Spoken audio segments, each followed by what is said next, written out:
ఎక్కడైతే మహిళలు గౌరవించబడతారో అక్కడ దేవతలు సంచరిస్తారనేటువంటి నమ్మకం, విశ్వాసం ఉన్నటువంటి పార్టీ తెలుగుదేశం పార్టీ. మగవాళ్లతో పాటు సమానంగా ఆడవాళ్లకు ఆస్తి హక్కు ఉండాలనేటువంటి నిర్ణయం తీసుకున్నది ఆ రోజు ఎన్టీ రామారావు గారు, తెలుగుదేశం పార్టీ. ఈరోజు జనాభాలో సగం మహిళలు ఉన్నారు.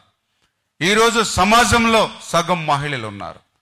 అటువంటి సగం ఉన్నటువంటి మహిళలు అభివృద్ధి చెందకుండా ఈ రాష్ట్రం అభివృద్ధి చెందదు, ఈ ప్రాంతం అభివృద్ధి చెందదు అనేటువంటి ఆలోచనతో మహిళలు తమ కాళ్ల మీద తాము నిలబడాలి.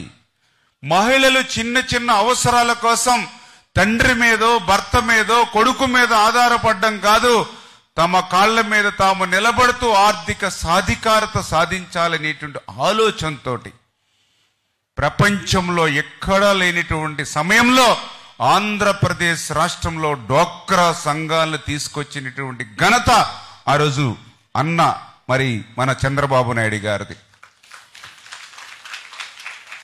మహిళలు ఆరోగ్యంగా ఉండాలి అంటే వాళ్ళ కళ్ళల్లో కన్నీళ్లు కనపడకూడదు అంటే వాళ్ళ ఇళ్లలో కట్టెలు పొయ్యి ఉండకూడదు.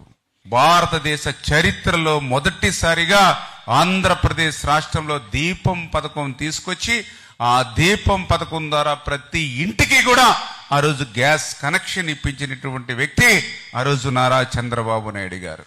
మీరిచ్చినటువంటి అధికారం ఇవాళ చంద్రబాబు నాయుడు గారు, పవన్ కళ్యాణ్ గారు ఒకటే మాకు చెప్తూ ఉన్నారు. ఏ మీటింగ్ జరిగినా ఇవాళ ఇంత అధికారం ఇచ్చారని అహం పెంచుకోకూడదు, అహంభావం పెంచుకోకూడదు, అహంకారం పెంచుకోకూడదు.